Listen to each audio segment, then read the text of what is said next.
शाळा हिंदी कशा शिकवतात हेच आम्ही बघू। हिंदी सक्ती कराल तर संघर्ष अटळ। राज ठाकरेंचा सरकारला इशारा। गुजरातमध्ये हिंदी सक्तीची नाही तर महाराष्ट्रातच का? राज ठाकरे यांचा सवाल।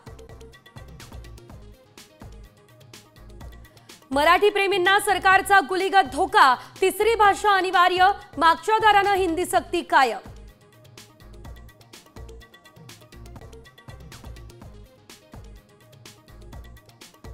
टोलबाबत लवकरच मिळणार खुशखबर। केंद्र सरकार पुढच्या 2 ते 3 दिवसांमध्ये करणार मोठी घोषणा।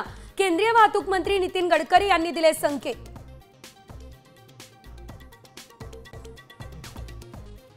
तुकोबारायांच्या पालखीचं आज प्रस्थान। देहूनगरी भाविकांनी गजबजले तर पैठणहून संत एकनाथ महाराजांच्या पालखीचं होणार प्रस्थान। पुणे शहर परिसरात 23 जून पर्यंत ड्रोन कॅमेऱ्यांच्या वापरावर बंदी। तुकाराम महाराज आणि ज्ञानेश्वर महाराजांच्या पालखी सोहळ्याच्या पार्श्वभूमीवर हे आदेश।